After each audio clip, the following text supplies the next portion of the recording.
In 1994, excavators at a German coal mine made one of the most significant finds in Paleolithic archaeology: 8 complete wooden spears, between 1.84 and 2.54 meters long, lying in waterlogged sediment for 400,000 years, perfectly preserved. Each one carved from the trunk of a young spruce tree. Each one with its heaviest section placed exactly 1/3 from the tip. The same design principle as a modern javelin. This was not an accident.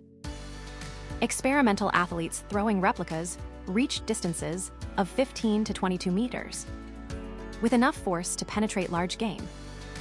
The spears were found alongside the remains of at least 20 horses. Not scraps. Full-grown adults in their prime. These were not scavengers picking up what lions had left. These were hunters who made purpose-designed throwing weapons and used them to take big game systematically. But the wooden spear was just one part of a larger revolution.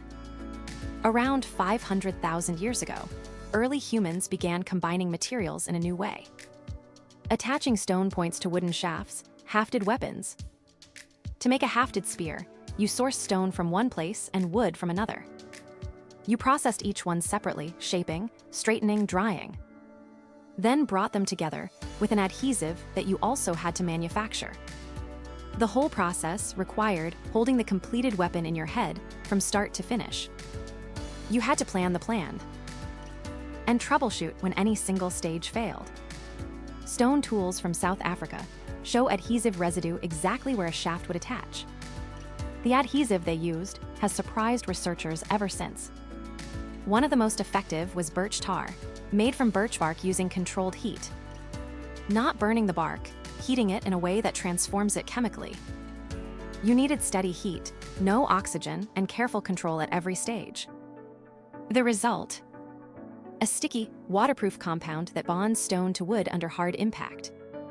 Here's what most people don't know. Neanderthals were doing this 300,000 years ago. That's at least 100,000 years before clear evidence of the same process in anatomically modern humans. The species we've historically called primitive was running a sophisticated chemical process before we were. The story of who invented what and when keeps getting revised. The conventional history says the bow and arrow is about 10,000 years old. The oldest actual bow ever found, the home guard bow from Denmark, dates to roughly 9,000 years ago. But the story from South Africa looks very different. At a cave site called Sibudu, researchers found tiny stone points, smaller than your thumbnail.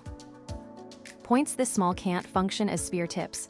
The impact would shatter them. But they would work perfectly as arrow tips.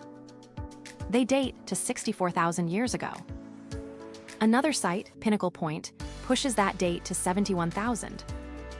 If that interpretation is right, modern humans left Africa already carrying bow technology.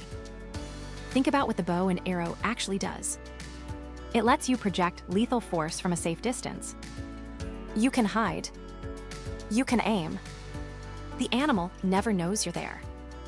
A thrown spear requires you to be close enough that the animal can reach you back. For decades, the explanation for Neanderthal extinction was that they simply couldn't compete mentally. Slow, brutish, outcompeted by smarter and more capable modern humans. The evidence doesn't support that. Their stoneworking actually required more complex mental planning than making a hand axe. They pre-planned every strike on a stone core before the first blow landed. They invented birch tar before we did. One Neanderthal skeleton at Shanidar Cave shows healed injuries that required months of nursing care. Their brains were, on average, slightly larger than ours. The real difference wasn't intelligence. It was range. Neanderthal spear points show damage from close-range thrusting, pressed against an animal's body at point-blank range. Modern human weapons by 40,000 years ago could project force from across a field. Different risk profile. Fundamentally different hunting strategy. Whether weapons were decisive in Neanderthal extinction is still debated. Here's the deepest finding from all of this research. How did weapon-making knowledge survive for over 1 million years without writing? Someone had to teach it. Researchers compared 4 methods of passing napping skills from person to person. Watching using gestures, using words with gestures, and full spoken explanation. The groups taught with spoken language passed the skill far more accurately. Across multiple learners, the gap was significant. Their students actually learned. Early humans who could explain weapon making in words had a major advantage over those who couldn't. Researchers have found what look like ancient teaching sites, clusters of practice errors, concentrations of beginner-made flakes at Acheulean localities around the world. These may be the world's oldest classrooms. And here's what the imaging data shows. The circuits that produce language are the same ones active when working stone. The two crafts may have grown together. Better weapon makers became better speakers. Better speakers became better weapon makers. 3.3 million years ago, something not yet human struck a volcanic cobble with deliberate force. By 1.76 million years ago, our ancestors carried designs for objects they hadn't yet started.